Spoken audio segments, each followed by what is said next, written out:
استخدام النجيلة الطبيعية والصناعية على حسب الغرض اللي حيستخدموا لها.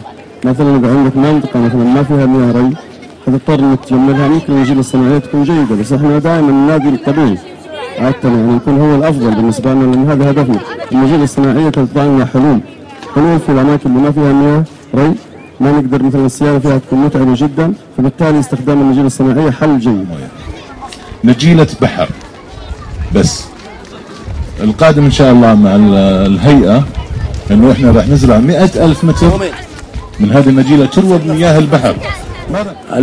لازم نراعي عند تصميم الحديقة إشكالية إجراء عمليات الصيانة.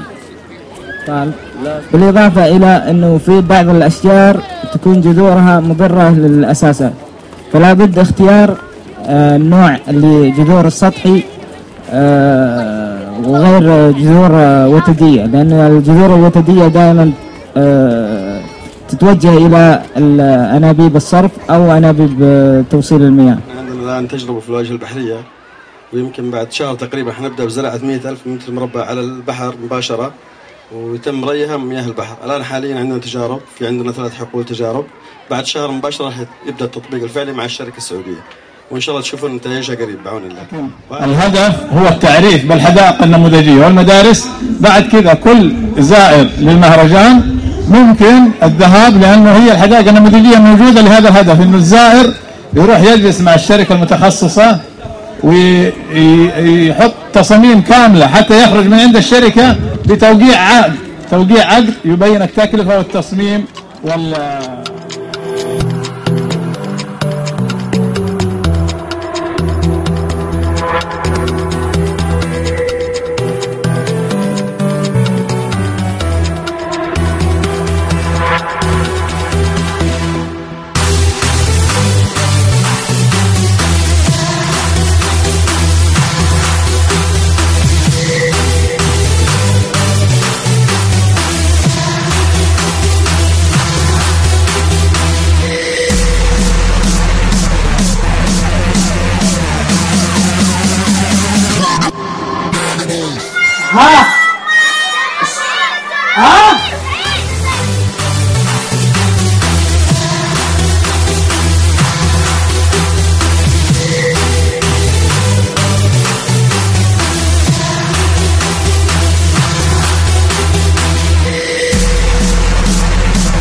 ايوه حلو ما شاء الله يا عقال الله لا تتحرك لا تتحرك.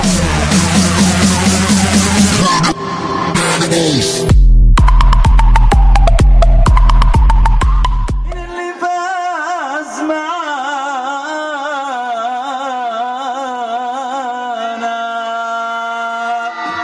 قالوا فريق حبوب ولا فريق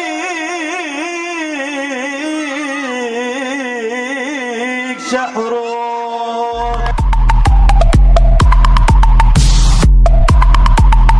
ايش اسمك يا بطلة؟ علا.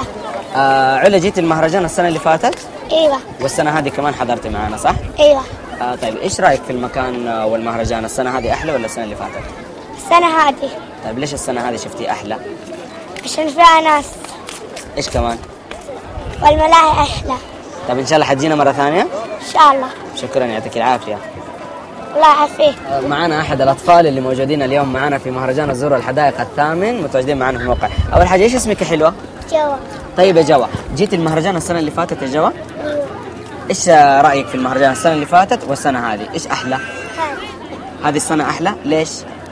عشان المكان كبير وفي ناس كثير وحلو يعني كذا. طيب شفتي المسابقات اللي سويناها على المسرح والمسابقات اللي موجودة في ركن الأطفال؟ ايوه.